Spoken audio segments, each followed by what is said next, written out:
Vamos a compartir este mensaje que lleva por título: La vida es una carrera que exige resistencia. Prosigamos al blanco. A ver si podemos poner este título, esta placa, para que ustedes puedan ver y presten atención a la gesticulación que tiene esta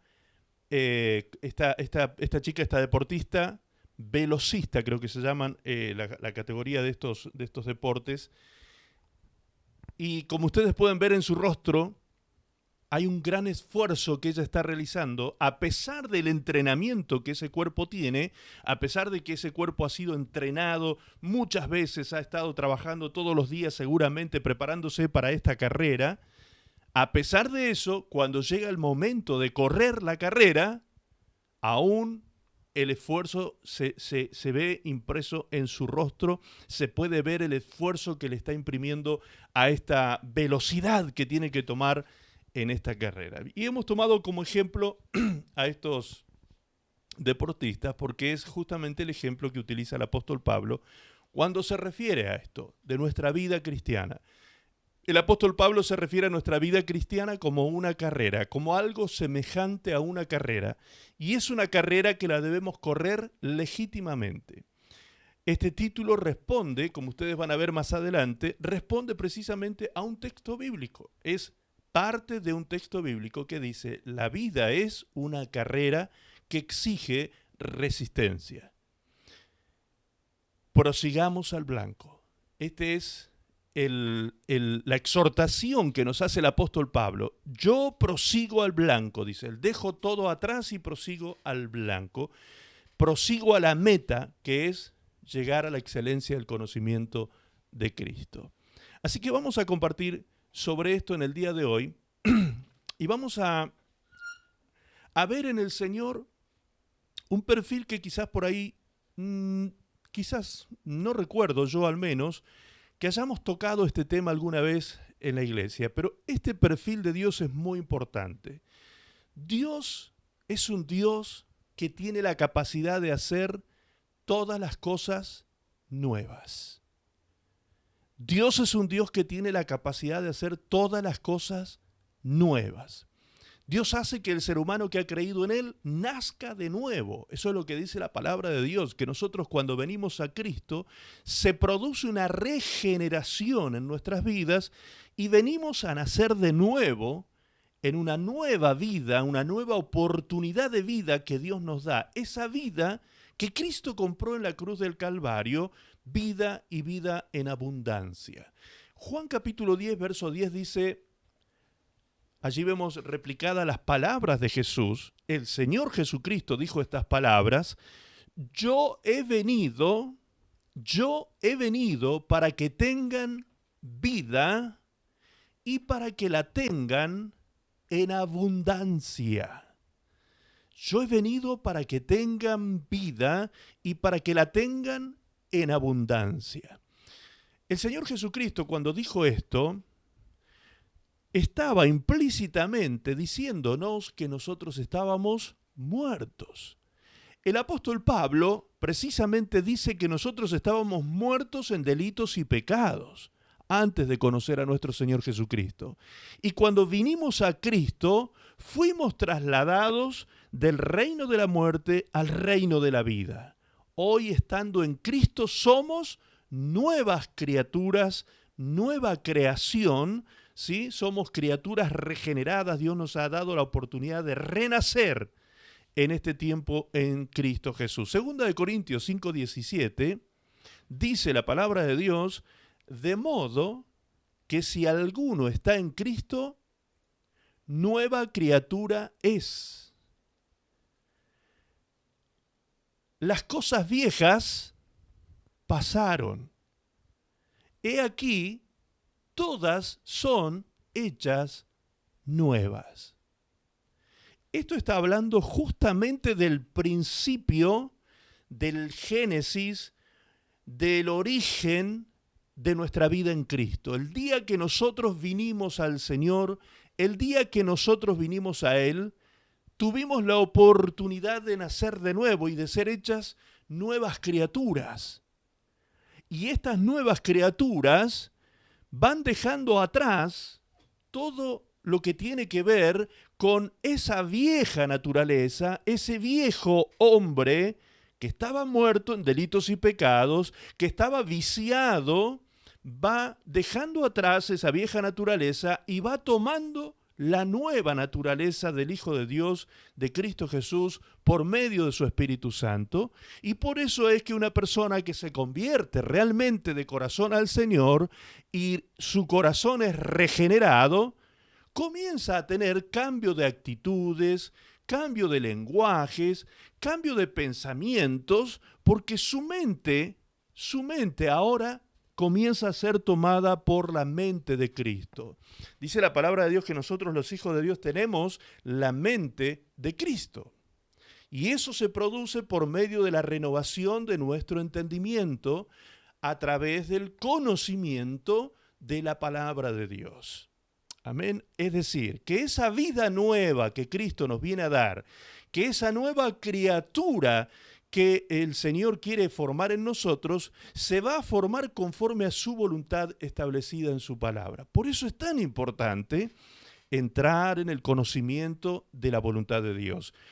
Dice Romanos capítulo 12, verso 2, que no debemos conformarnos a este mundo, no debemos tomar la forma de este mundo, sino que tenemos que renovar el espíritu de nuestro entendimiento para que así podamos comprobar cuál es la buena, agradable y perfecta voluntad de Dios. Es decir, si no renovamos nuestro entendimiento, difícilmente vamos a poder nosotros conocer la buena, agradable y perfecta voluntad de Dios. Por eso es muy importante pedir a Dios esta regeneración de nuestro entendimiento, buscar a Dios en ese sentido, que realmente nuestra mente sufra, en el buen sentido de la palabra, esa transformación. ¿Sí? Ya hemos explicado en otros mensajes lo que significa esa transformación. ¿Se acuerdan? La acción de ir más allá de la estructura, salir de los viejos paradigmas y tomar el paradigma del reino de Dios. Eso es lo que trae transformación profunda a la vida del ser humano y a través de él puede afectar su entorno y traer luz a ese entorno de tinieblas donde ese ser humano que ha nacido de nuevo en Cristo Jesús se mueve todos los días. Entonces, como vemos aquí en estos textos que ya hemos leído, San Juan 10:10, 2 Corintios 5:17, podemos ver claramente que Dios es un Dios que se place en hacer nuevas todas las cosas. Esta es la voluntad de Dios. Dios quiere hacer en nuestra vida cosas nuevas. Dios quiere renovarnos todos los días. Dios quiere hacer cosas nuevas en nuestra vida, en nuestro corazón. Y no se queda solo con nuestra vida terrenal. Más adelante, antes vamos a leer un texto de la NTV, pero vamos a ver en la siguiente placa que Dios aún en la eternidad, hace nuevas las cosas. Pero antes leamos, por favor, 2 Corintios 5:17 en la versión NTV. La versión NTV, Nueva Traducción Viviente, dice de esta manera: esto significa que todo el que pertenece a Cristo se ha convertido en una persona nueva. En una persona nueva. La vida antigua ha pasado, una nueva vida ha comenzado. ¿Sí? El mismo versículo que leíamos en la versión Reina Valera, donde dice: de modo que si alguno está en Cristo, nueva criatura es, las cosas viejas pasaron y aquí todas son hechas nuevas. En esta otra versión lo dice de esta otra forma tan bella. ¿Sí? Esto significa, dice el texto bíblico, que todo el que pertenece a Cristo se ha convertido en una persona nueva. La vida antigua ha pasado, una nueva vida ha comenzado. Una nueva vida ha comenzado. A partir de Cristo en adelante, una nueva vida ha comenzado. La vieja vida pasó. Morimos a aquella vieja vida.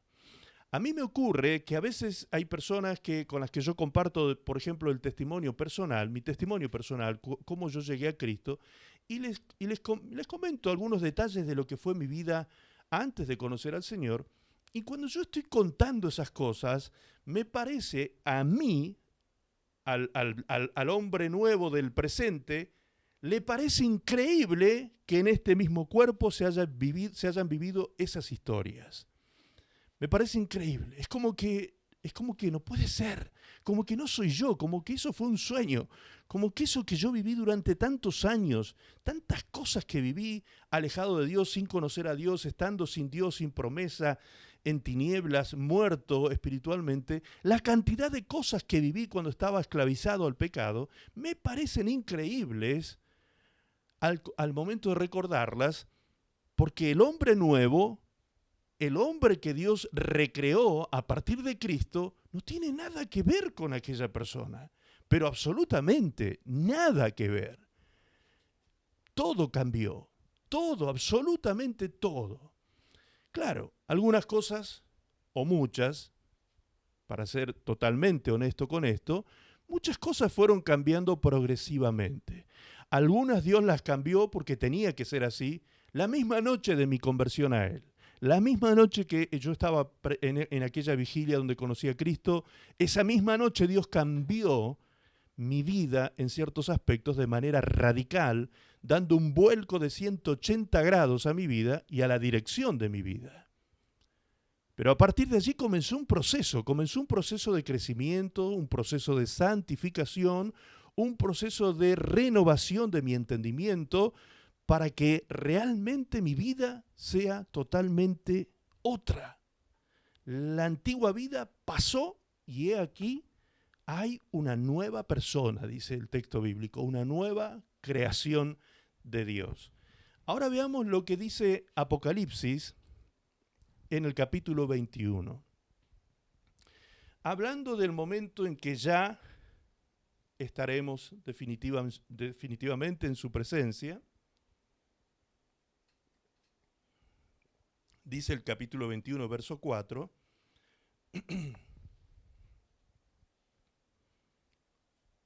enjugará Dios toda lágrima de los ojos de ellos, y ya no habrá muerte, ni habrá más llanto, ni clamor, ni dolor, porque las primeras cosas pasaron.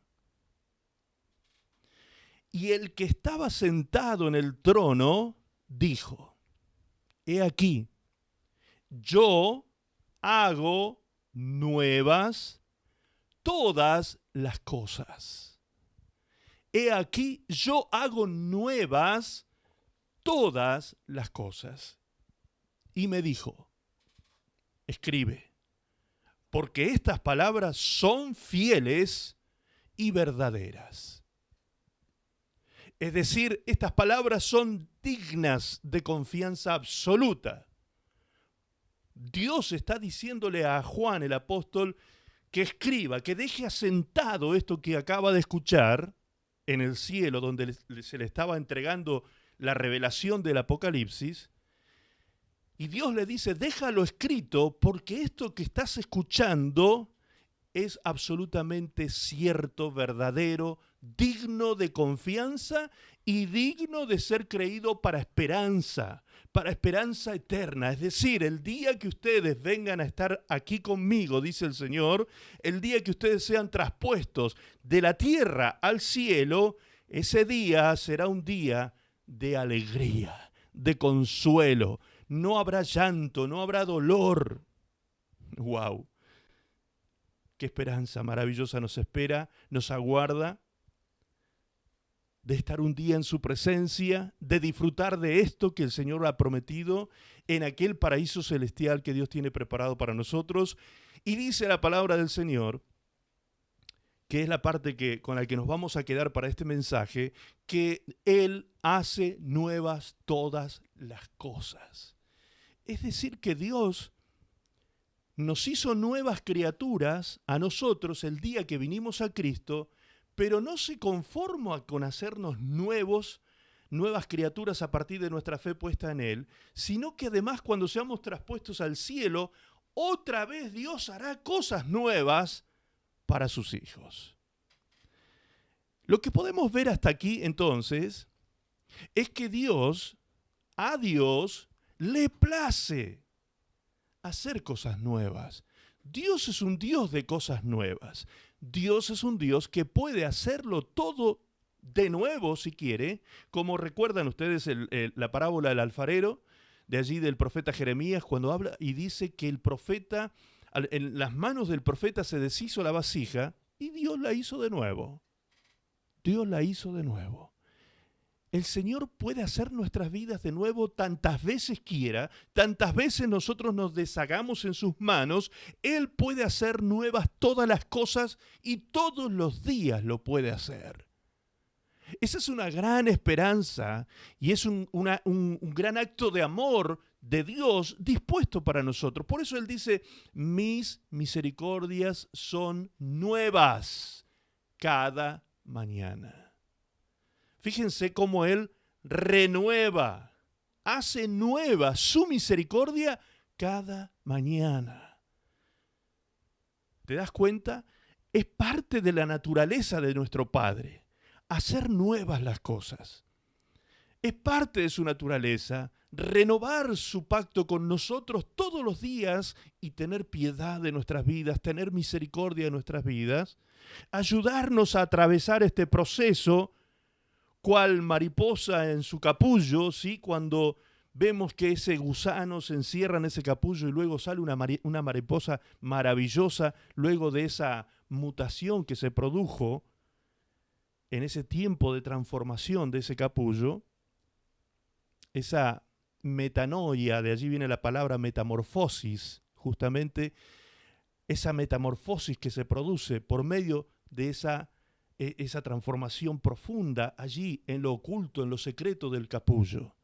Así el Señor trata con nosotros también, nos cobija debajo de sus alas, nos guarda bajo su sombra, nos protege, nos da cobertura de su Espíritu y a través de eso, de esa cobertura del Espíritu comienza a trabajar en nosotros y a hacernos nuevas criaturas.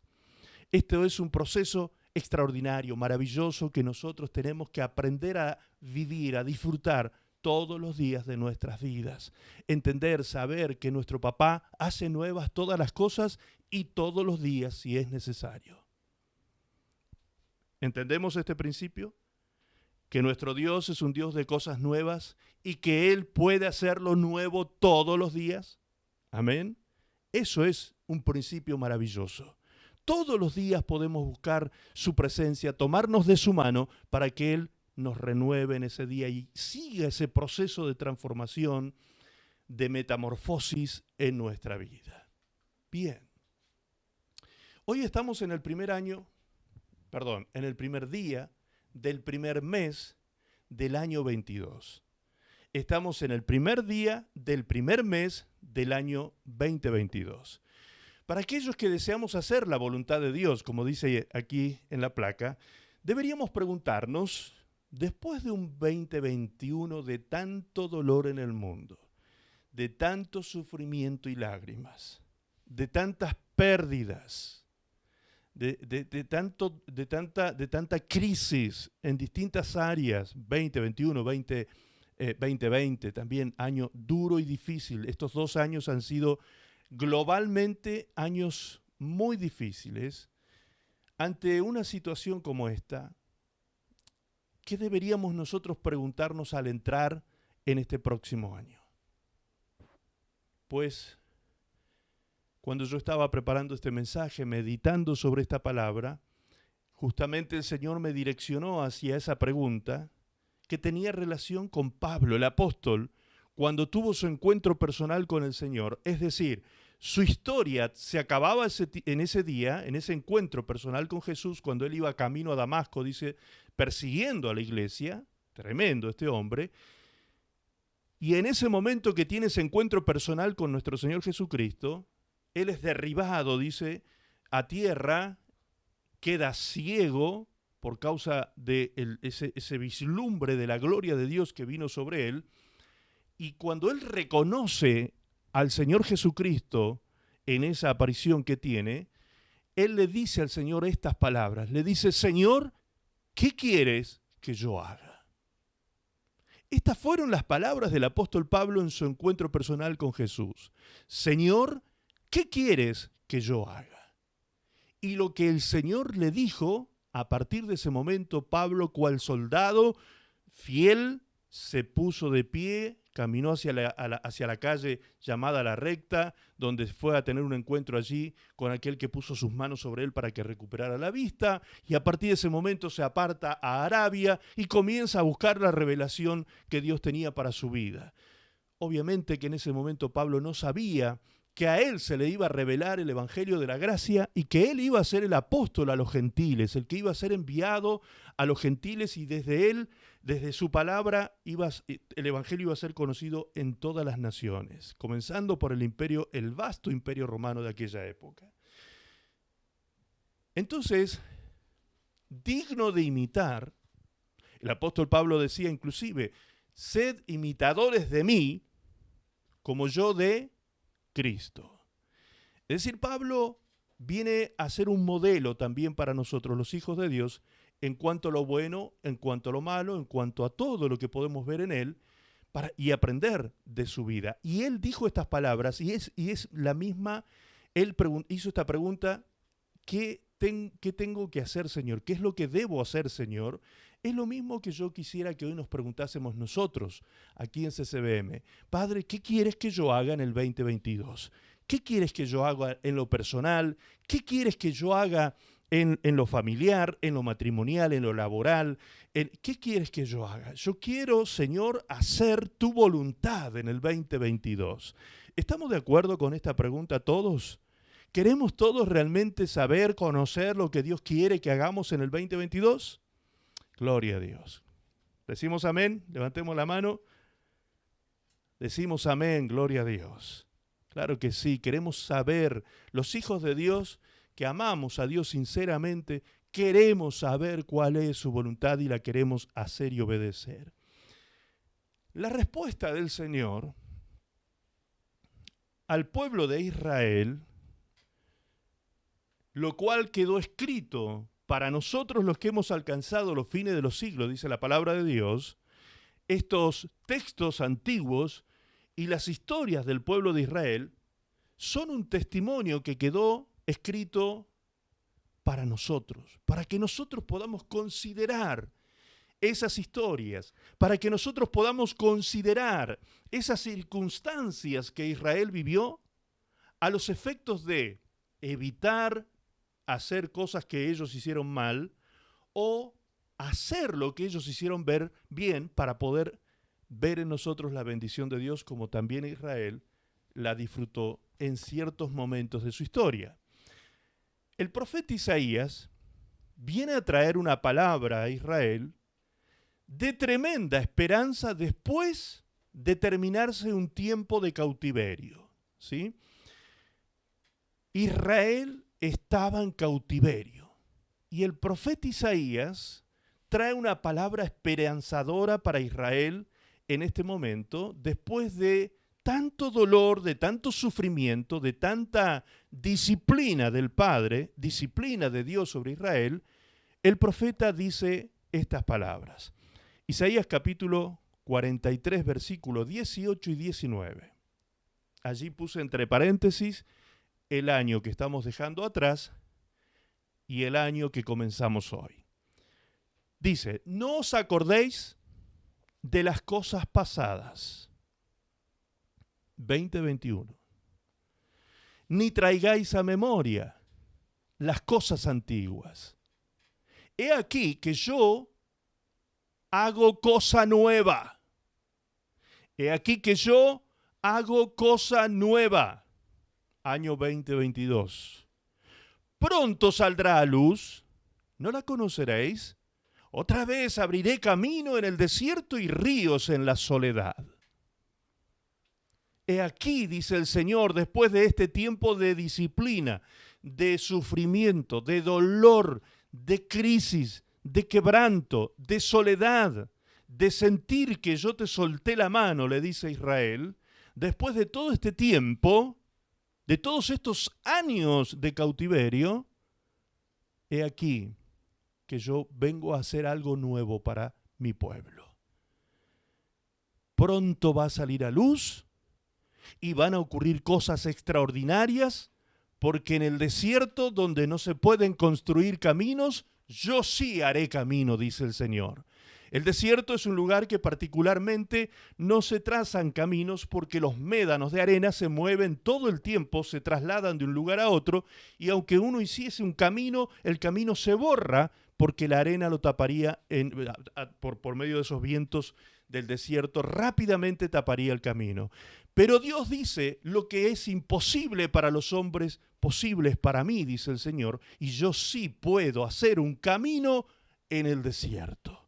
Yo puedo trazar una ruta nueva para ustedes en el desierto, y será una ruta acompañada de ríos. Acompañada de ríos. Ustedes recuerdan que el desierto es un proceso previo a entrar a la tierra prometida, la tierra que fluye leche y miel. Ese desierto representa el proceso en el que el Padre nos lleva a la soledad para hablarnos al corazón. Es el lugar donde fue llevado el Señor Jesucristo en Lucas capítulo 4 para ser empoderado y lleno del Espíritu Santo, ungido por el Espíritu Santo para comenzar la tarea.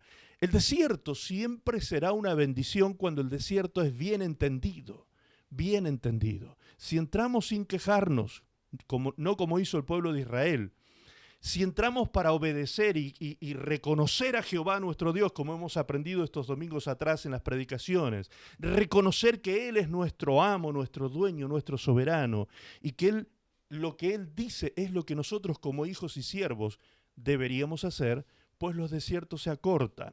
Así como a Israel se le podría haber acortado a 11 días, solamente 11 días, para salir de Egipto y entrar a la tierra prometida, esos 11 días, para transitar 150 kilómetros, ellos lo transformaron en 40 años. ¿Por qué? Por la incredulidad, por la queja, por la desobediencia. Guarda esta virtud de hacer nuevas todas las cosas, aun cuando lleguemos al cielo. Imagínense, cuando lleguemos a la presencia de Dios, ¿qué más quisiéramos que disfrutar plenamente por la eternidad, estar en su presencia? Sin embargo, Él dice, ok, pero aún aquí yo voy a hacer nuevas todas las cosas. Aún aquí las cosas van a ser hechas nuevas para ustedes.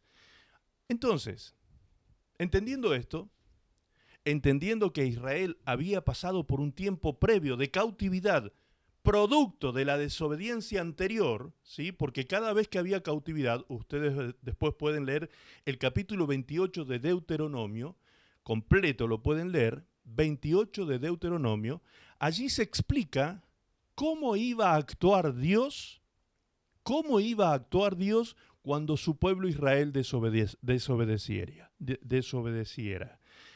Ustedes pueden leer en Deuteronomio 28 consecuencias de la obediencia y consecuencias de la desobediencia. Las dos cosas están escritas allí en este pasaje de Deuteronomio 28. Y en las consecuencias de la desobediencia, ustedes van a poder ver claramente que la cautividad iba a ser una de las formas en que Dios iba a expresar su amor a través de la disciplina. Dios iba a traer disciplina a su pueblo para que corrigiera su caminar, para que corrigiera su vida a través de la cautividad. Esa cautividad entonces era disciplina. La disciplina causa dolor, dice la palabra de Dios.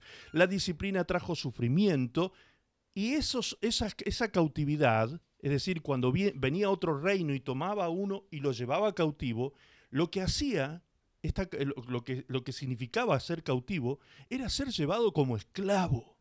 Y todos sabemos que en la esclavitud se producen abusos de autoridad, abusos físicos, abusos verbales, abusos sexuales, abusos de todo tipo se producían en este tipo de circunstancias.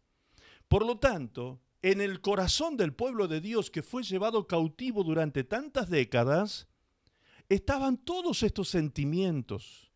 Ellos sabían que estaban allí por haber sido desobedientes, por haber sido incrédulos, por haberse levantado contra Dios y no haber vivido la vida que Dios quería para ellos. Estaban en cautividad, en disciplina, en sufrimiento, sufriendo abusos, y esto producía en ellos profundos deseos de justicia en algunos y profundos deseos de venganza en otros. Pero sobre todo lo que más trae este proceso de cautividad es tristeza. Tristeza.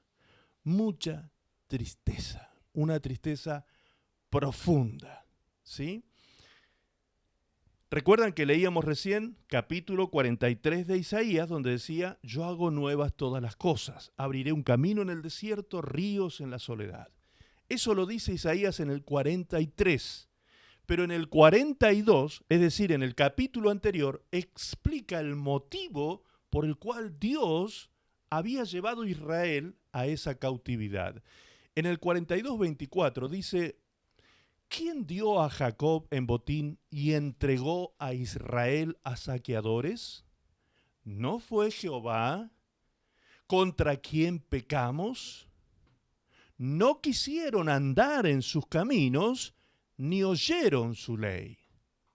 Por tanto, derramó sobre él el ardor de su ira y fuerza de guerra le puso, fuego por todas partes, pero no entendió y le consumió más, no hizo caso.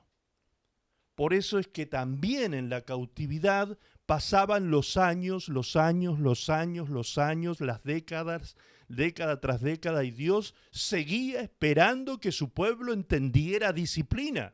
Y el pueblo no entendía, dice aquí. El pueblo, a pesar de sufrir estas consecuencias tan dolorosas, a pesar de sufrir la disciplina del Padre, de esta manera tan terrible, porque eran guerras que se presentaban rodeando a Israel y los conquistaban y los llevaban como esclavos, aún así Israel no entendía el trato de Dios disciplinario sobre ellos, cuando la Torá, la palabra Torá tiene que ver con lo que nosotros conocemos como el Pentateuco, que son los primeros 5 libros de la Biblia. La Torá, allí en el libro de Deuteronomio, lo dice claramente en el capítulo 28. Es decir, si Dios a mí me anticipa y me dice, si tú te portas bien, va a venir sobre tu vida, todas estas bendiciones te van a alcanzar. Entonces las bendiciones eran una señal de que yo estaba caminando agradando a Dios. Ahora, si tú te portas mal, parafraseando estas palabras de Deuteronomio 28, si tú te portas mal, pues tendrás estas otras consecuencias. Vendrán sobre ti naciones enemigas, te conquistarán, te llevarán en cautiverio. ¿Sí? Todas esas eran consecuencias. Entonces, ¿qué pueblo más duro? Realmente, como Jesús lo mencionó, un pueblo duro de corazón. Tenían el corazón duro como un diamante. No les entraba balas. No había caso que entendieran, teniendo la realidad delante de sus ojos, sufriendo cada día las consecuencias de su desobediencia e incredulidad, teniendo profetas como Jeremías, Ezequiel, Isaías y tantos otros, que Dios levantaba para hablarles con tanta claridad como estamos leyendo aquí. Ustedes están en cautividad porque hicieron las cosas mal, pecaron contra Jehová Dios. Por eso dice aquí el profeta, ¿no fue Jehová contra quien pecamos? ¿No fue nuestro Dios contra quien nos levantamos? No quisimos andar en sus caminos y no quisimos oír su ley. Por eso Él derramó el ardor de su ira sobre nosotros, dice el profeta Isaías. Está muy claro. Absolutamente claro. Sin embargo, este pueblo tardó décadas en comprender la disciplina. Una vez que vino el entendimiento de la disciplina del Padre, entonces es cuando el profeta Isaías dice, en el capítulo 43, no os acordéis más de aquellas cosas. No traigan a memoria estos tiempos que han quedado atrás. estos tiempos dolorosos de disciplina, de azote, como dice el Nuevo Testamento, porque Dios al que toma por hijo lo azota porque lo ama. Estas palabras, hermanos queridos, tienen que ser entendidas en el contexto espiritual en que son dichas, ¿sí? Dios azota a su hijo que ama, lo disciplina al hijo que ama. Esto era lo que le estaba ocurriendo a Israel. Esto era lo que había sucedido durante tantas décadas. Ahora Dios, una vez que ellos cumplieron este tiempo que Dios había establecido para su disciplina, Dios dice, olvídense de esto que queda atrás. No traigan a memoria estos tiempos atrás, porque no hay nada de qué enorgullecerse en esos tiempos, no hay nada bueno que recordar en esos tiempos, solo dejarnos la lección aprendida. Quedémonos con la lección aprendida y dejemos atrás eso, olvidemos esos tiempos, porque yo hago nuevas cosas, dice el Señor, y pronto saldrán a luz. Amén.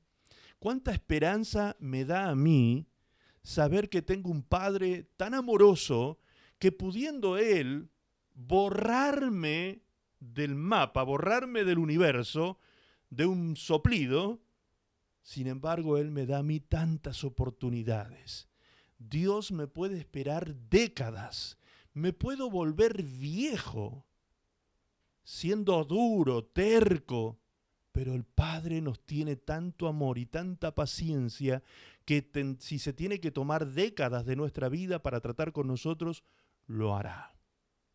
Bien, Dios dice, el tiempo de la tristeza se ha terminado. Eso es lo que le está diciendo entre líneas en estas palabras del profeta Isaías. Implícitamente, cuando Dios dice, yo haré cosa nueva, voy a abrir un camino en el desierto, los voy a sacar a libertad, los voy a traer a la tierra que fluye leche y miel, los voy a restaurar en el lugar donde yo los quiero tener viviendo, Dios le está diciendo entre líneas, se acabó la tristeza, se acabó la tristeza, se acabó el tiempo del dolor, porque se acaba la disciplina. Dios los anima a no traer a memoria, no traer al presente las cosas pasadas, número 1. Número 2, Dios les insta a virar la mirada para poder caminar por camino nuevo.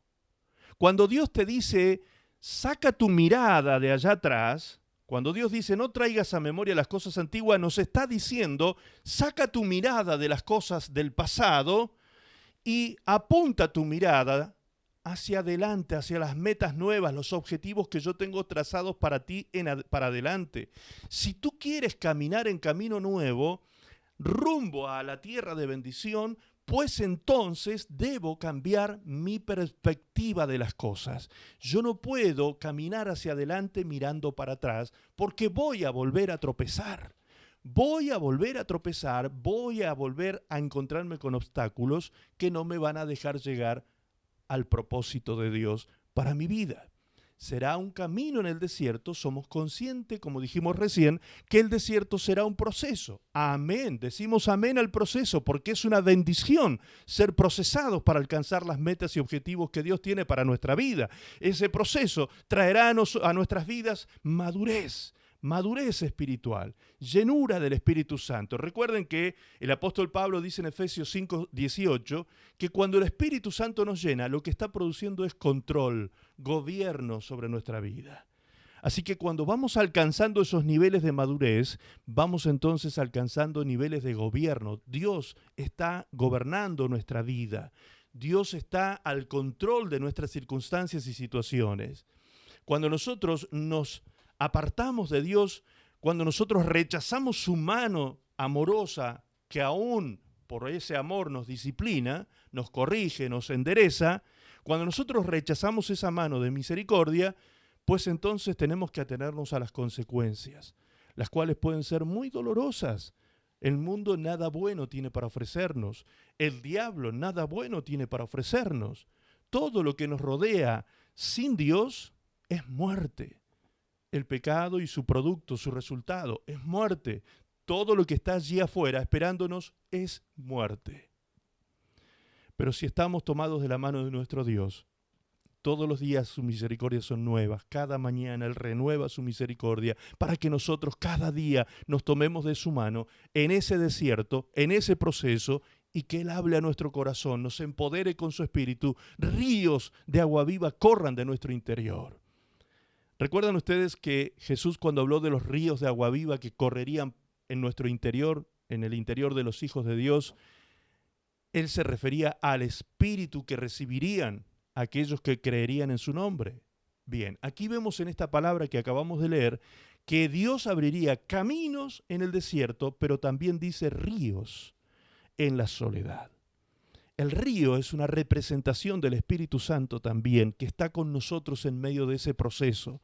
Ríos de agua viva, ríos de Dios que calmarán nuestra sed en el desierto, ríos que nos fortalecerán en el desierto, en ese proceso, que, como dije y repito, siempre lo digo, siempre, porque parece increíble, pero es necesario repetirlo, los desiertos los acortamos nosotros.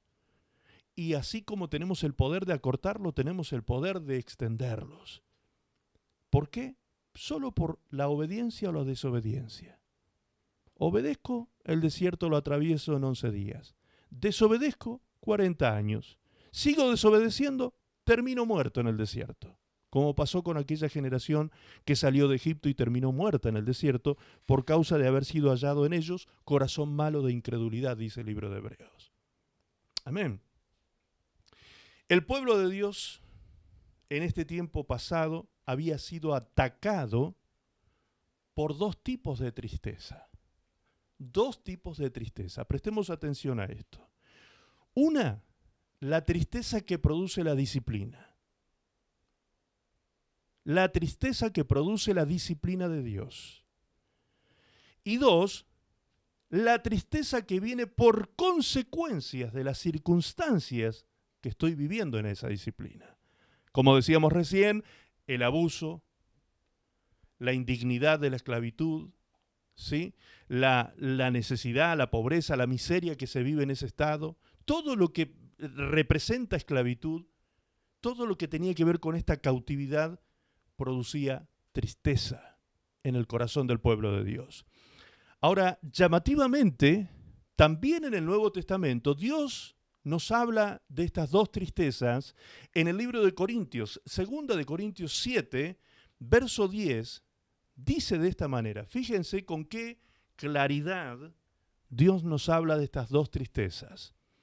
Cuando Dios los ponga tristes, dice allí la Biblia, no lo lamenten, pues esa tristeza hará que ustedes cambien y que pidan perdón y se salven.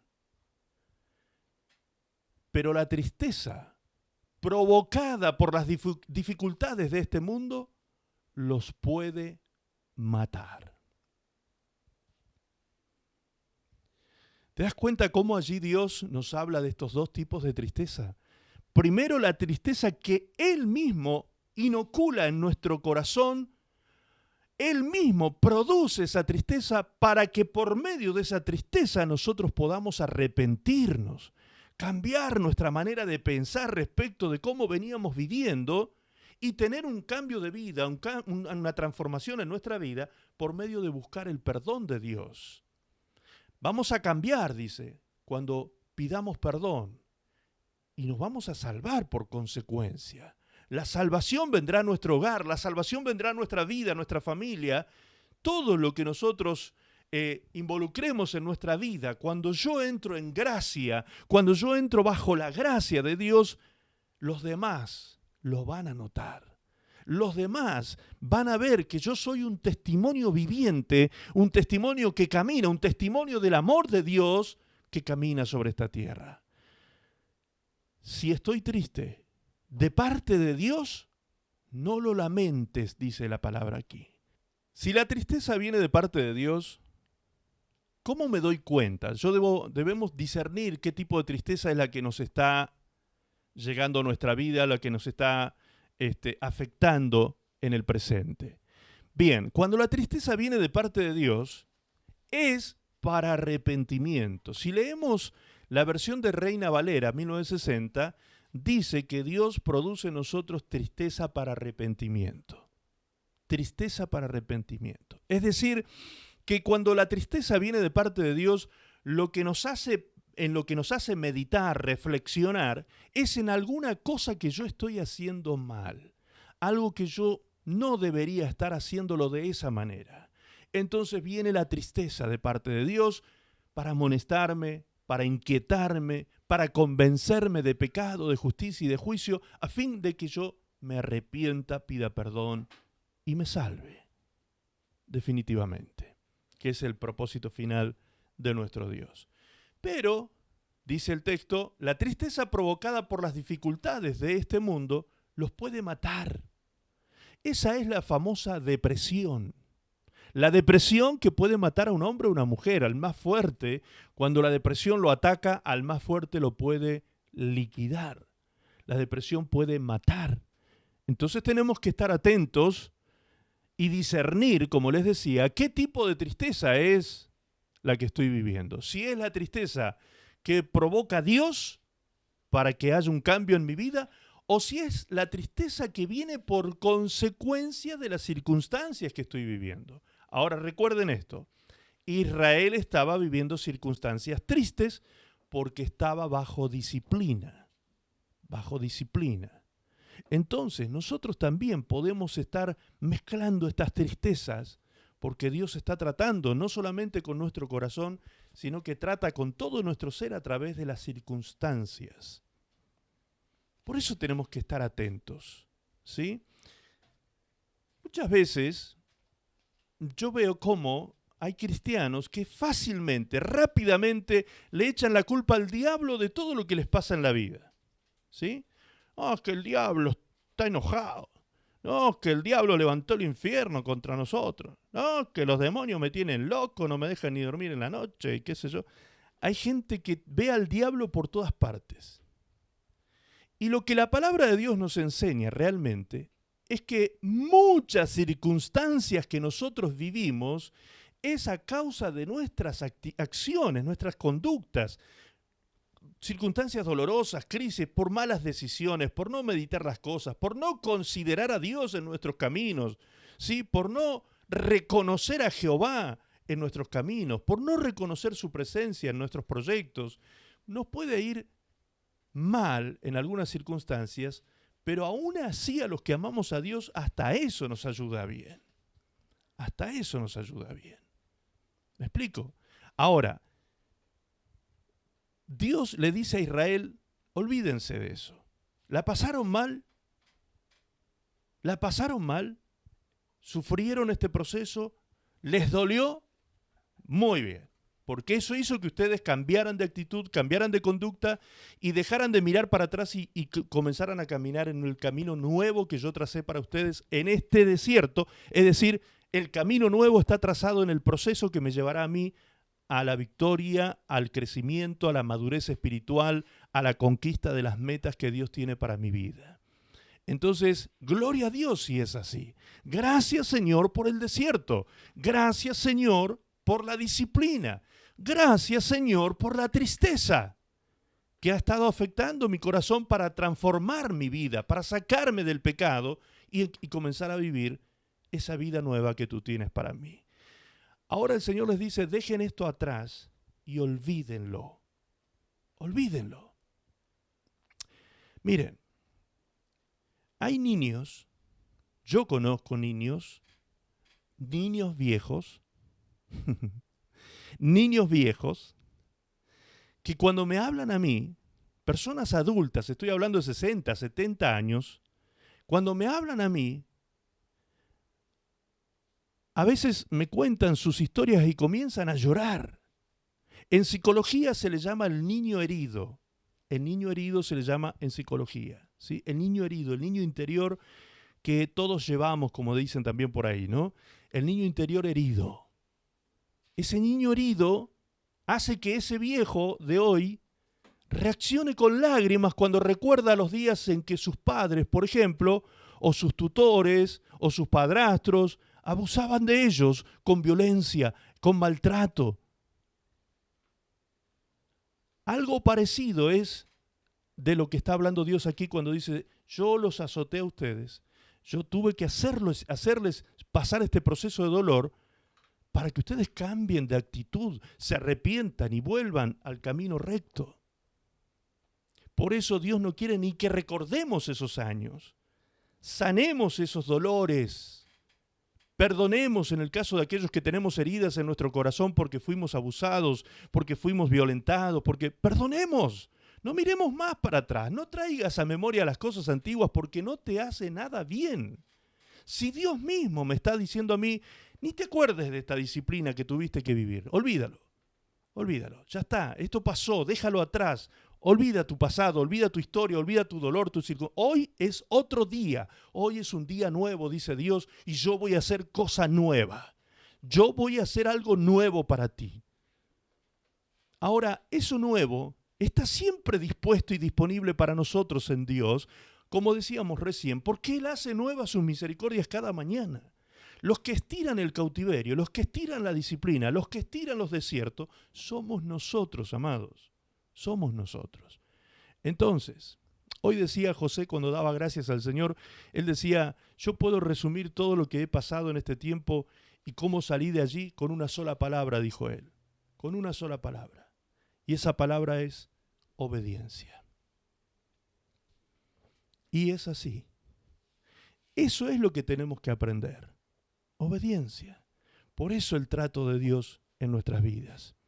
Porque si desobedecemos, aquí está el tema de, también él decía, por muchos años fui macho cabrío hasta que entendí que tenía que ser oveja, ¿sí? Aquí es donde entendemos que tenemos que transmutar justamente, salir de ser machos cabríos y pasar a ser ovejitas del Señor, del redil del Señor. Porque cuando nosotros, siendo ovejas, nos comportamos como machos cabríos, queremos salir a meternos en las peñas, en las alturas de las rocas, de las peñas, de las montañas, como hacen las cabras, y no tiene la oveja la capacidad de hacer eso. Entonces, ¿qué va a pasar con esa oveja que se cree cabra? Se va a terminar trolando contra el piso, destruyendo, autodestruyendo su vida por causa de no entender quién es y cómo debe comportarse. La desobediencia nos lleva a comportarnos con la naturaleza animal, terrenal y diabólica, pero la obediencia nos lleva a comportarnos con el Espíritu de Cristo en nuestra vida, en mansedumbre, en humildad delante de Dios, siendo maleables en las manos del alfarero para que Él haga como Él quiere la vasija nueva. ¿Vamos hasta ahí? ¿Me explico hasta ahí? Bien, gloria a Dios. Una vez que ellos vuelven de la cautividad, fíjense lo que se apodera de este pueblo de Israel. El que mejor lo expresa a este regreso de la cautividad, a este regreso de los años de disciplina, es el salmista en el Salmo 126. Y esto es lo que va a pasar con nosotros en el 2022, si es que nosotros entendimos disciplina en el 2021. ¿Ok? Salmo 126, verso 1 dice, cuando Jehová hiciere volver la cautividad de Sión, seremos como los que sueñan. Entonces nuestra boca se llenará de risa y nuestra lengua de alabanza. Entonces dirán las naciones, dirán tus vecinos, grandes cosas ha hecho Dios con estos. Grandes cosas ha hecho Jehová con nosotros. Estaremos alegres. Estaremos alegres. ¿Cuándo? Dice el versículo 1, cuando Jehová nos haga volver de la cautividad. Cuando nos saque de la cautividad, esta será nuestra condición emocional y espiritual. Estaremos alegres. Haz volver nuestra cautividad, oh Jehová, como los arroyos del Negev. Los que sembraron con lágrima, con regocijo segarán. Irán dando y llorando el que lleva la preciosa semilla, mas volverá a venir con regocijo trayendo gavillas. ¡Wow! No encontré nada más precioso que este salmo que expresa justamente el sentir que se apodera del pueblo que es liberado del tiempo de cautividad. Nuestra boca se llenará de risa y nuestra lengua de alabanza. Estaremos alegres. Estaremos alegres. Y los demás mirarán a nosotros y dirán, nuestros vecinos, las naciones, nos mirarán y dirán, grandes cosas ha hecho Dios con esta persona que en el 2021 lo vi arruinado. Lo vi pasando cada miseria terribles en el 2021. Tenemos un mundo de testigos. Tenemos un mundo que nos rodea y que son testigos de nuestros procesos personales. Muchos nos ven pasar por esas aflicciones, esos dolores, y algunos de ellos se preguntan, ¿pero cómo? ¿Tú no eres hijo de Dios? ¿Tú no eres hija de Dios? ¿Por qué pasas estas cosas? Pues precisamente porque soy hijo. Esa es la respuesta que tenemos que darle a esas personas. Justamente porque soy hijo. Porque Dios, al que toma por hijo, lo disciplina.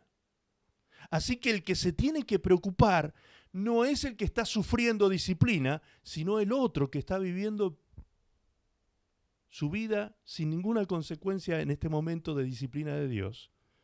Porque Dios no disciplina al que no toma por hijo. Solo el que toma por hijo lo disciplina. Ahora vemos entonces que se usan 3 metáforas en este Salmo 126 y para expresar el gozo, ¿sí? El gozo inefable, indescriptible del regreso de la cautividad. Y estas 3 metáforas son un sueño placentero, seremos como los que sueñan, dice. Obviamente está hablando de sueños bellos, sueños hermosos. Un sueño placentero también que involucra descanso, reparación, ¿sí?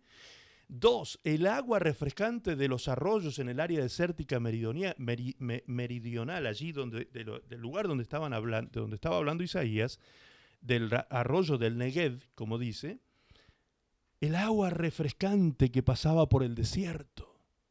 Si hay algo que vivifica a un caminante del desierto que viene atravesando muchos kilómetros de caminata bajo el sol, de caminata que viene gastándolo y desgastándolo en sus energías, cuando de pronto ve en el horizonte el arroyo del Negev, en esta zona meridional, cuando veía el arroyo fresco de agua cristalina en el desierto, era como resucitar, como vivir de nuevo, como recobrar nuevas fuerzas. No había alegría más grande en ese momento en el desierto que encontrarse con este arroyo que volvería a dar vida al caminante del desierto. Y también lo representa con la alegría y el gozo de las festividades de las cosechas. De estas tres representaciones utiliza el salmista para hablar o expresar el gozo que se siente cuando salimos de la cautividad, cuando salimos del tiempo del dolor, cuando dejamos atrás el tiempo de la disciplina, cuando dejamos atrás las circunstancias dolorosas que nos rodeaban por las malas decisiones que hemos tomado, etcétera, etcétera. El gozo se apoderará de nuestro corazón, la alegría, estaremos alegres, nuestra boca se llenará de risa y nuestra lengua de alabanza. Esto es lo que el Señor quiere que para sus hijos, esto es lo que Dios quiere para sus hijos, que han entendido la disciplina, como les decía. Los que hemos entendido disciplina. La disciplina, al momento de recibirla, al momento de recibir disciplina parece que perdemos todo. ¿Vieron qué nos pasa? Cuando Dios trata con nosotros en esa área, ¡wow! Parece que perdemos todo, bienestar, estatus, finanza, tranquilidad, paz, prosperidad, salud, perdemos de golpe. Hay gente que dice, tras mojado llovido, no sé, hay un dicho que dice así, es decir, cuando se viene una, se vienen todas, ¿sí? Se vienen todas juntas. Claro, porque nuestra vida, si no fuera tratada de esa manera por nuestro Dios, imagínense ustedes lo que sería de nosotros si nos dejáramos llevar por nuestras propias decisiones, llevando a cabo nuestros propios proyectos y que las cosas siempre nos salgan como nosotros queremos. ¿Dónde estaríamos parados hoy? Nuestro corazón es engañoso. Algunos dicen, no, pero yo soy una persona correcta, noble de corazón, íntegro, de valores. Sí, Te quiero ver. Cuando te untan con un poquito de poder, cuando te untan con un poquito de riquezas, cuando te untan con un poquito de estatus, ahí te quiero ver. ¿Te das cuenta? Hay personas que cambian su personalidad porque un día estaban sin trabajo y al otro día tienen un trabajo excelente. Les cambia la personalidad. Un poquitito nada más. Lo untan con un poquitito de finanzas y les cambia la personalidad. Dejan de ser humildes como eran. Dejan de ser sencillos como eran. Qué pena. Qué pena.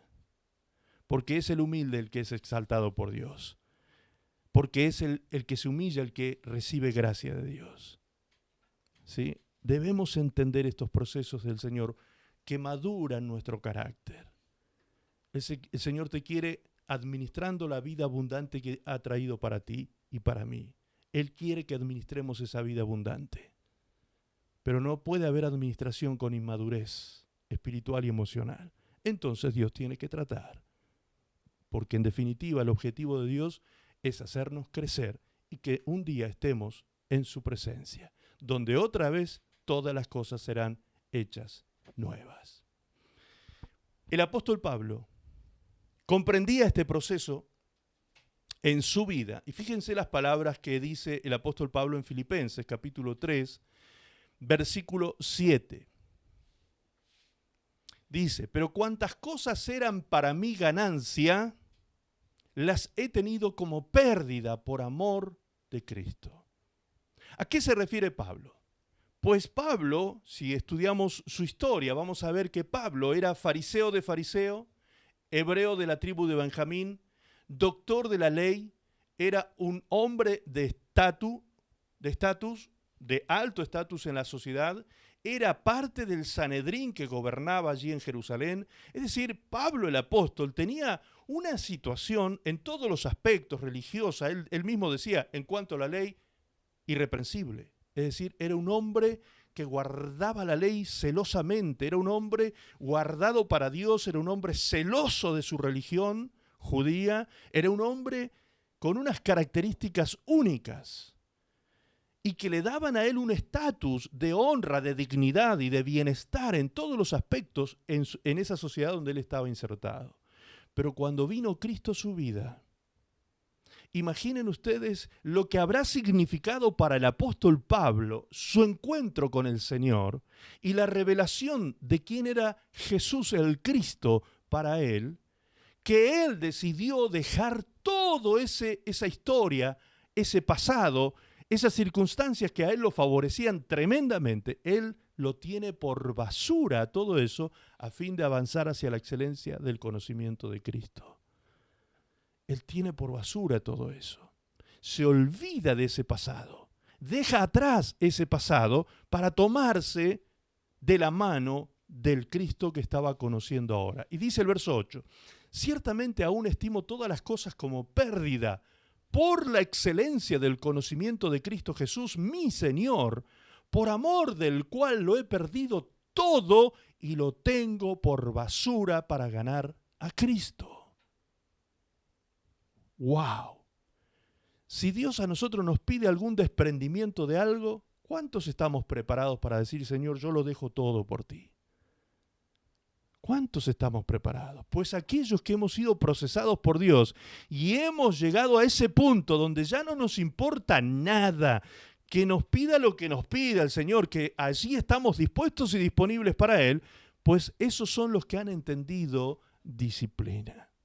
Esos son los que ahora, camino de un desierto, de un proceso, llegarán a esa tierra de abundancia que Dios tenía soñado para ellos. Y tu boca se llenará de risa y tu lengua de alabanza y estarás alegre. Y tus vecinos dirán, ¡wow! Mira este muerto de hambre que no tenía dónde caerse muerto. Y cuánto bien le ha hecho Dios a su vida. ¡Cuánto bienestar ha traído Dios sobre su vida! ¡Qué maravilloso lo que ha ocurrido con esta persona!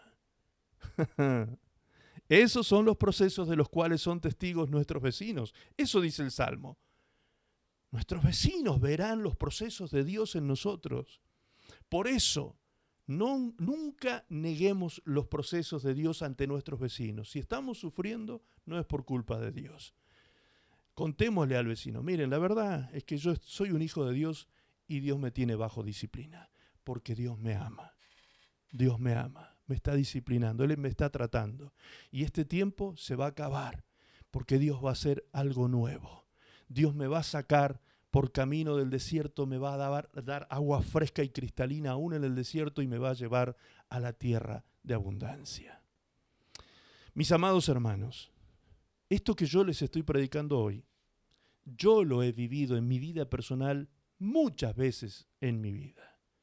No una, ni dos, ni tres. Muchas veces he pasado por estos procesos de desiertos y por estos tratos disciplinarios de Dios. Dios me ha tenido que dar duro para doblegar mi temperamento, doblegar mi carácter, doblegar mi personalidad, doblegar mi tosudez.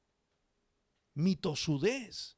Dios me ha tenido que dar duro. Dios me ha tenido que dejar sin nada, perderlo todo, para poder hoy estar dispuesto a dejarlo todo por Él también. Aquel que sabe lo que es el hambre, como decía el apóstol Pablo, yo sé vivir todas las circunstancias, sé tener mucho y sé también tener nada, pasar hambre. Y en todo lo puedo, dice, todo lo puedo en Cristo que me fortalece. He pasado por todas las circunstancias, he pasado por tantas situaciones adversas que hoy estoy preparado, fortalecido, fuerte, vigoroso para avanzar hacia el propósito de Dios. ¡Qué maravilla! Ese Pablo es el que dice, todo mi pasado, todo mi bienestar, mi estatus, mi dignidad, mi bienestar financiero, todo lo que yo tenía, lo tengo por basura ahora a fin de avanzar hacia el conocimiento de Cristo. Y ser hallado en Él, dice el verso 9, y ser hallado en Él no teniendo mi propia justicia. Así era como Él vivía, Él se creía muy justo. Que es mi propia justicia, que es por la ley, sino la que es por la fe de Cristo. La justicia que es de Dios por la fe, a fin de conocerle y el poder de su resurrección y la participación de sus padecimientos, llegando a ser semejante a Él en la muerte. Fíjense lo que Pablo está diciendo. Él dice, yo estoy dispuesto a terminar siendo crucificado igual que Él, padecer igual que Él, semejante a Él en su muerte. Todo lo que yo tuve, todo lo que yo fui, todo lo que significó mi vida pasada lo tengo por basura y elijo este camino nuevo que Dios ha trazado para mí, lo elijo y lo elijo hasta el final. Así me signifique a mí terminar crucificado igual que Jesús. ¡Wow! Por algo Pablo era Pablo, ¿no? Por algo Pablo era Pablo. Por algo Dios escogió a este hombre, con este temperamento, con esta entrega, con esta rendición total ante Él. Y sigue diciendo Pablo, verso 11, si en alguna manera llegase a la resurrección de entre los muertos. Ahí termina la lectura de lo que veníamos diciendo anteriormente. Y luego dice, no que lo haya alcanzado ya, ni que ya sea perfecto, sino que prosigo, por ver si logro asir aquello para lo cual fui también asido por Cristo Jesús. Hermanos, yo mismo no pretendo haberlo ya alcanzado, pero una cosa hago. Y ahora escuchen lo que dice Pablo. Olvidando ciertamente lo que queda atrás. ¿Se dan cuenta que Pablo está hablando lo mismo que habló Isaías? Olvidando lo que queda atrás, porque además es bueno olvidar para no pasarnos facturas también, ¿eh? ¿Vieron? Porque si no, a veces en el matrimonio estamos, ¿te acordás cuando hace 10 años atrás me hiciste tal cosa? Tenemos que perdonar. Tenemos que olvidar y dejar atrás esas cosas. Es saludable para nuestra salud mental y espiritual que olvidemos esas cosas, las dejemos. En realidad, no se puede olvidar. Lo que dice claramente Isaías es no traer a memoria. Allí hay un concepto muy maravilloso, porque el hombre, las heridas que son muy profundas, son muy difíciles de olvidar. Generalmente no se olvidan. Pero lo que el Señor está diciendo en realidad es no traer a memoria. Es decir, yo no tengo que ir a buscar las cosas allá atrás, al pasado. Yo no tengo que ir allá a buscar basura del pasado para sacar en cara en el presente. No, debo perdonar, dejar atrás esas cosas. Y dice Pablo, olvidando ciertamente lo que queda atrás, 2021 puse entre paréntesis, ¿sí? El año pasado, y extendiéndome a lo que está delante, 2022, prosigo a la meta, al premio del supremo llamamiento de Dios en Cristo Jesús. Prosigo a la meta. O sea, para que tú y yo podamos proseguir a la meta, para que nosotros logremos nuestros objetivos, los objetivos de Dios en nuestra vida, lo que primero debo hacer es dejar mi pasado atrás, desengancharme de mi pasado, descolgarme de mi pasado, cortar ligaduras con mi pasado, porque si no, eso no me va a dejar avanzar hacia mi meta en el presente. Dice una alegoría, una anécdota alegórica, que un capitán, llegado la noche, llamó a todos sus marinos al barco porque era el momento de zarpar. Entonces el capitán dijo, suelten amarras porque saldremos hacia nuestro destino. El capitán, confiando en su pericia, acomodó la brújula y conforme a ella le dio los grados al timón para que ahora a todo motor, con toda la fuerza de los motores, esa embarcación saliera rumbo a su destino. La noche era una noche cerrada, una noche absolutamente oscura, sin luna. ¿Vieron esas noches donde no se ve ni la mano? Así era la noche de este capitán con sus marinos que estaban subiendo al barco y saliendo hacia su destino. Navegaron durante toda la noche, a todo motor, con toda la fuerza de los motores, el barco se movía por causa de que iban navegando durante toda la noche después de haber soltado las amarras que estaban atadas al puerto. Pero resulta que llegando la madrugada, comenzando a venir la luz, el capitán empieza a mirar hacia su alrededor y se da cuenta que está en el mismo puerto donde estaba la noche anterior, el día anterior. Y se preguntó, ¿pero qué pasó? Hemos andado toda la noche a todo motor y resulta que estamos en el mismo lugar. ¿Qué pasó? Resulta que un marinero se había olvidado de desatar una cuerda. Habían desatado todas las cuerdas del barco, menos una. Menos una. Y esa única cuerda era la que impedía que el barco pudiese avanzar y viajar hacia su destino. Lo mismo ocurre con nuestras vidas, amados. A nosotros a veces nos parece que en nuestra embarcación, en nuestra vida, vamos avanzando porque sentimos el ruido de los motores, porque sentimos que nos movemos y que hay movimiento, hay ruido, entonces estamos avanzando, algo está sucediendo, aunque no tenemos claridad, pero parece que vamos avanzando. Y cuando llega la claridad, nos damos cuenta que no llegamos a ningún lado. ¿Por qué no llegamos a ningún lado? Porque todavía seguimos amarrados al pasado. El puerto que debería haber quedado atrás y deberíamos haber olvidado en el pasado, todavía está pegado a nosotros por una amarra. Esas amarras, esas ligaduras, esas sogas, esas cadenas, cuando no se cortan por medio del perdón, cuando no se superan por medio del perdón, pueden tener nuestra vida amarrada por décadas. Nos podemos volver viejos y seguimos atados a ese mismo viejo puerto, sufriendo las mismas consecuencias que sufríamos en ese lugar.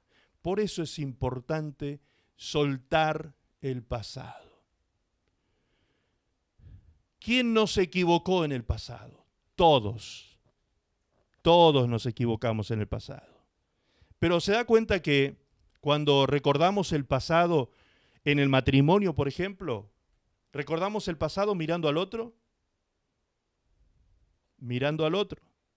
Porque tú me hiciste esto, porque tú me hiciste lo otro, porque tú en el año tanto hiciste tal cosa, porque tú... Nunca tenemos que olvidarnos de esto, hermanos. Cuando yo apunto a otro con un dedo para sacarle factura, yo lo apunto al otro con un dedo, pero fíjense cuántos dedos me apuntan a mí. 3 dedos me están apuntando a mí. ¿Sí? Es decir, ojo, porque todos hemos cometido errores. Todos. Entonces lo mejor que podemos hacer es perdonar, superar, dejar atrás el pasado y caminar por el camino nuevo y recto que Dios nos trazó en el camino. Nuevo y recto. Camino nuevo y recto, para que se sane lo cojo, se sane el tobillo torcido, como dice la palabra de Dios. Caminemos por camino llano y recto. Prosigamos a la meta. Por eso es que debemos dejar de lado, Hebreos 12:1 dice, el pecado. Dejar de lado el estorbo del pecado que nos asedia, que nos estorba para caminar. Pues la vida es una carrera que exige resistencia. Aquí está el versículo que dio título a este mensaje. Hebreos 12:1, en la parte B dice, la vida es una carrera que exige resistencia.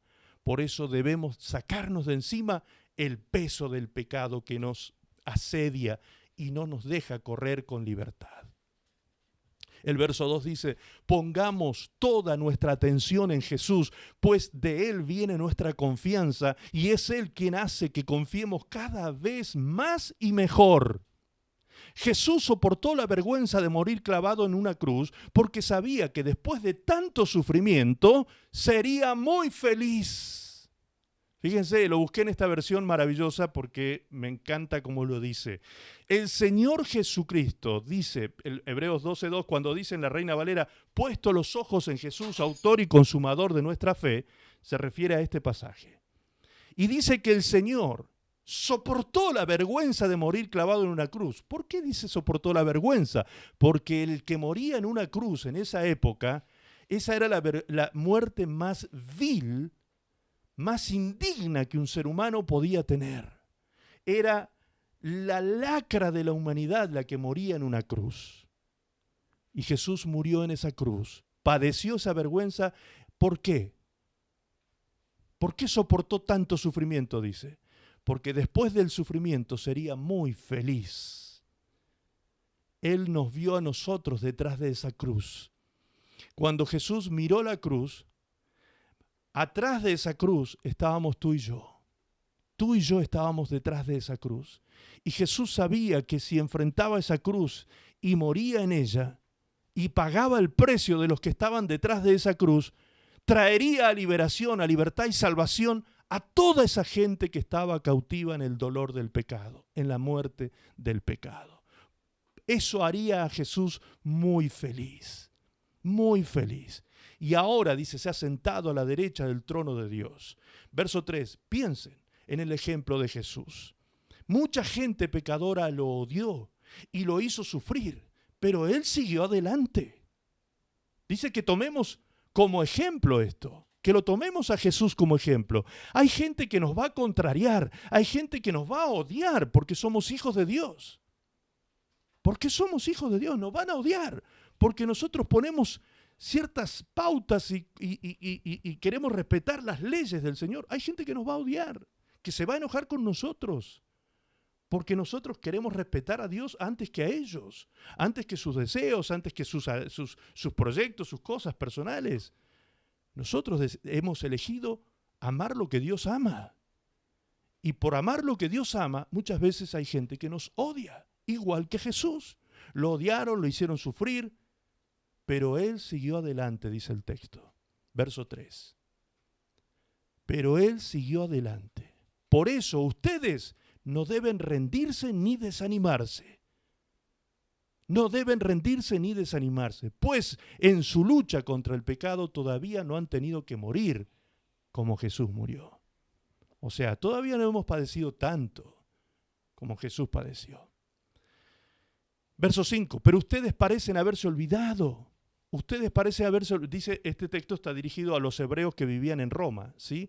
Y allí estaba habiendo una serie de problemas y de licencias que se estaban tomando los hebreos para apartarse de la congregación. Por eso 10:25 de Hebreos dice, no dejen de congregarse. Estaban dejando de congregarse y estaban tomando por costumbre el dejar de congregarse, ¿sí? No dejen de congregarse, les decía el autor de Hebreos. Y aquí les dice, ustedes parecen haberse olvidado ya del consejo que Dios les da a sus hijos en las Escrituras, cuando dice, querido jovencito, no tomes las instrucciones de Dios como algo sin importancia, ni te pongas triste cuando Él te reprenda, porque Dios corrige y castiga a todo aquel que ama y que considera su hijo. Ahí está lo que venimos diciendo durante todo el mensaje. Si ahora ustedes están sufriendo, escuchen esto, si ahora ustedes están sufriendo, es porque Dios los ama. Es increíble esto. Porque hay mucha gente, incluidos cristianos, que piensan que cuando están sufriendo es porque Dios no los ama. Porque Dios hace acepción de personas con ellos. Porque Dios, claro, Dios ama al otro, pero a mí no. Dios ama a aquel, pero a mí. No, querido, Dios, porque te ama, es que te disciplina.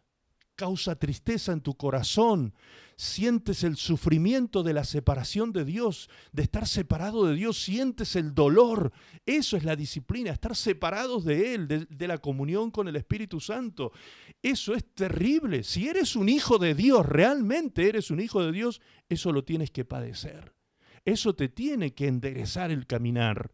Eso te tiene que llamar a volver a la casa del Padre. Dice el texto, es porque Dios los ama y los corrige como si fueran sus hijos, porque no hay un padre que no corrija a su hijo. Si Dios no los corrige, verso 8, como lo hace con todos sus hijos, entonces ustedes no son en verdad sus hijos. Ay, ay, ay. O sea, si tú no sientes que Dios te está corrigiendo, que Dios te entristece, que Dios trae sufrimiento sobre tu vida por causa de la desobediencia, pues entonces no te está considerando su hijo. ¿Pero cómo? ¿No es que todos los seres humanos son hijos de Dios? No, Señor. La Biblia establece diferencias. Dice Juan capítulo 1, Evangelio de Juan capítulo 1, verso 12, que a todos aquellos que creyeron en Él, a todos aquellos que le recibieron, a estos Dios los ha hecho hijos de Dios. Sin embargo, la Biblia habla de otras categorías: hijos de desobediencia, hijos de ira, hijos del diablo, hijos de las tinieblas. ¿Te das cuenta? Entonces, cuidado. Si estamos sintiendo la disciplina de Dios, alegres, gozosos, demos gracias a Dios porque el Señor nos está considerando en su amor y está corrigiendo nuestro caminar.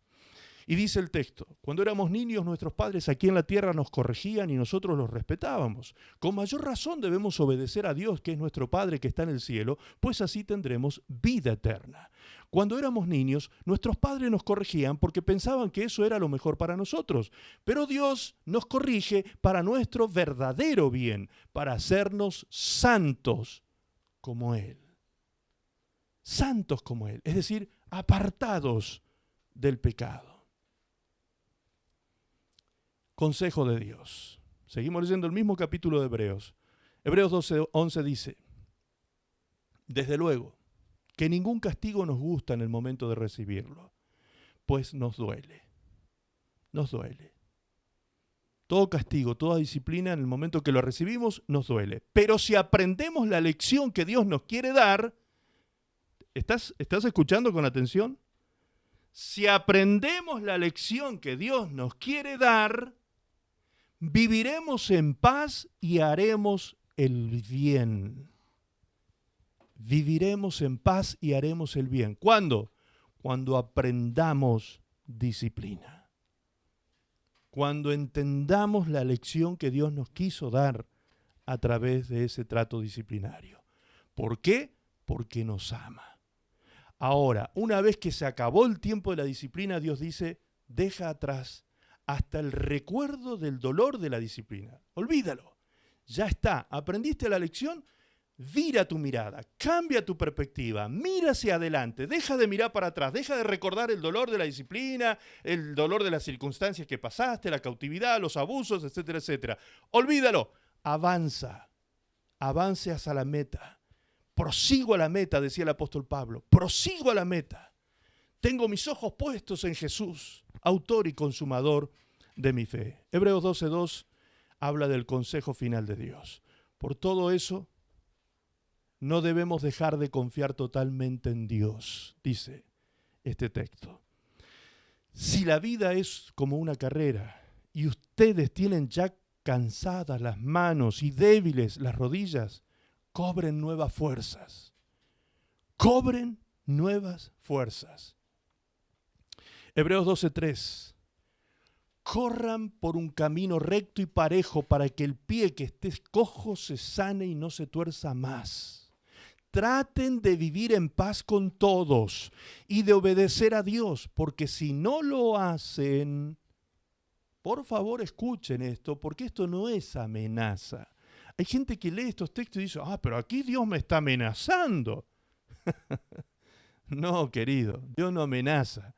Dios lo que dice lo cumple. Así que si tú no lo entiendes, lo vas a ver cumplido en tu vida. Si no lo quieres recibir, lo vas a ver cumplido en tu vida. ¿Qué dice aquí Dios? Trata de vivir en paz con todos, de obedecer a Dios, porque si no lo hacen, jamás lo verán cara a cara. O sea, te perdiste el cielo, mi querido hermano. Te perdiste el cielo porque no quisiste vivir en obediencia a Dios.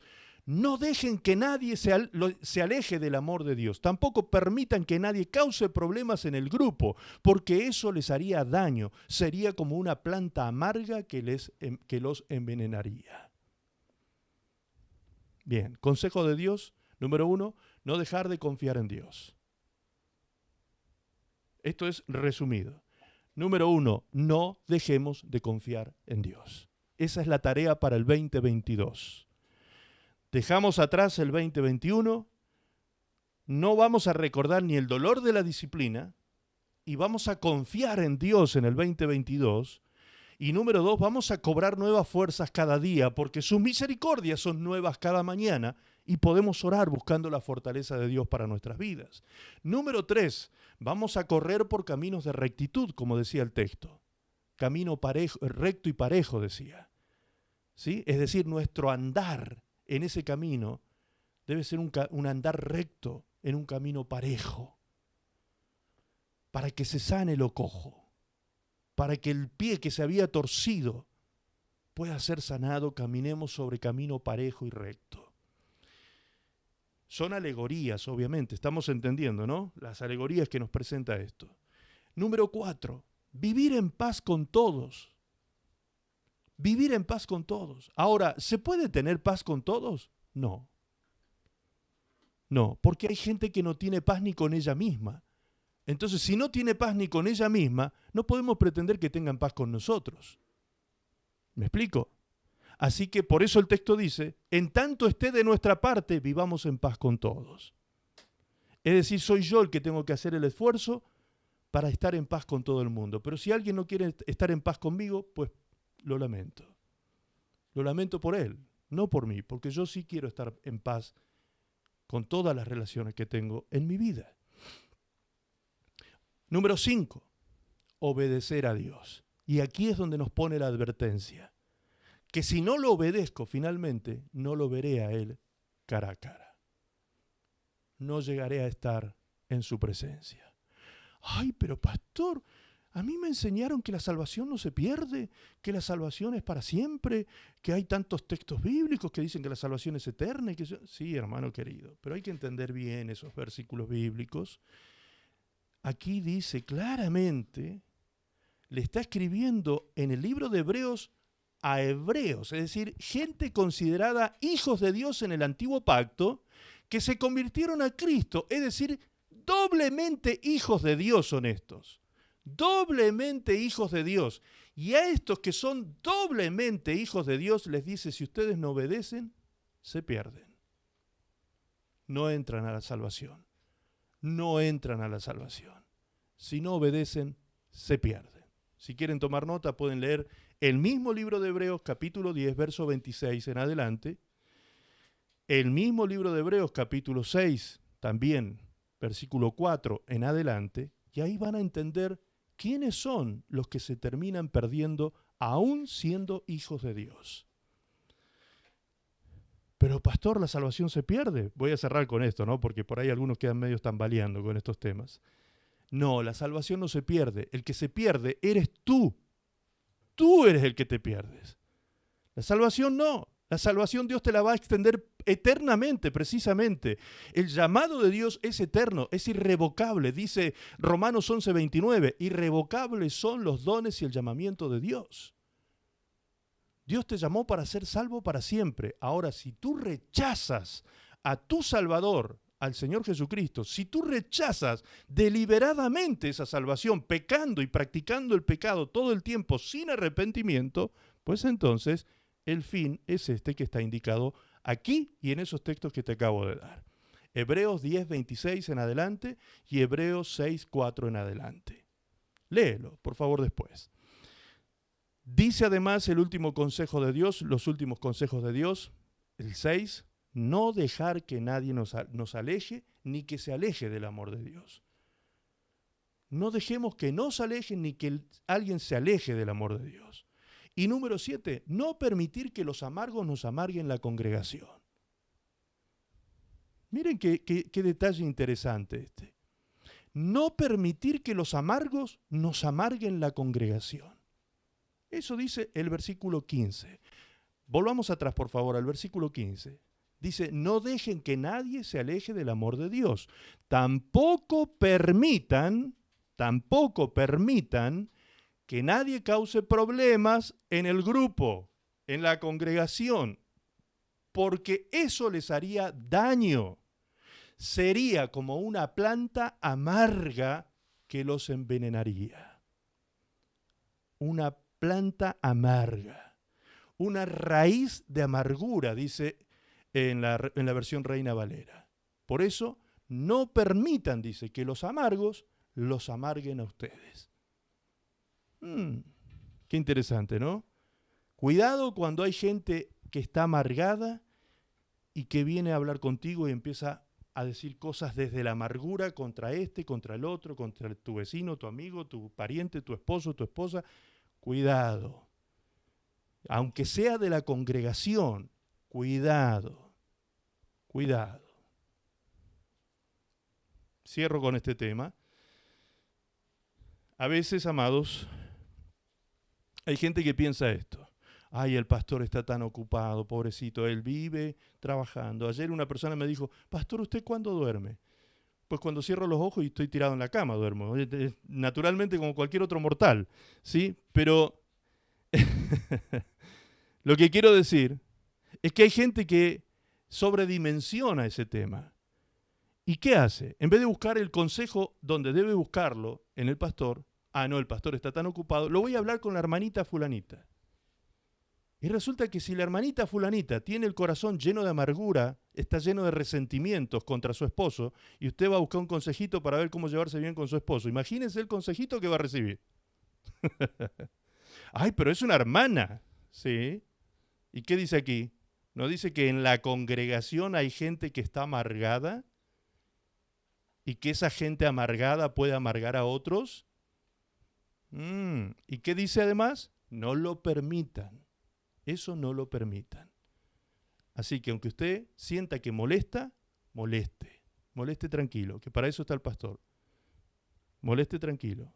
Para eso está el pastor. Y se lo autorizo yo, ¿sí? Yo se lo autorizo. No está diciendo mi esposa esto. Yo lo estoy diciendo. Moleste tranquilo. Siempre se los he dicho. Si yo no puedo atenderlos, se lo voy a decir. No puedo ahora. Pero si yo puedo, ustedes saben, todos saben aquí que cuando yo puedo, estoy. No soy Dios, no soy omnipresente, no estoy en todo lugar y todo el tiempo, obviamente. Hemos tomado estos meses para trabajar duro aquí. Ya estamos terminando, gracias a Dios.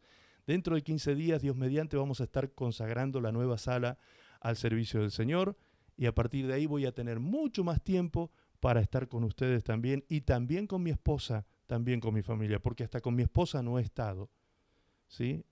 Hasta mi esposa he tenido que abandonar muchas veces para estar ocupándome de otras cosas que demandan tiempo. Entonces, seamos comprensivos, no nos llenemos de amargura, perdonemos, dejemos atrás esas cosas que pasaron, dolores, sufrimientos, soledades, y avancemos hacia el futuro, hacia ese futuro que Dios quiere para nosotros. Haciendo estas cosas, no solo tendremos a Cristo como meta de excelencia en nuestra vida, sino que el cielo mismo nos espera con fiesta, porque en el cielo nos esperan las bodas del Cordero de Dios, donde nosotros somos la novia, la futura esposa del Cordero. Amén. Gloria a Dios.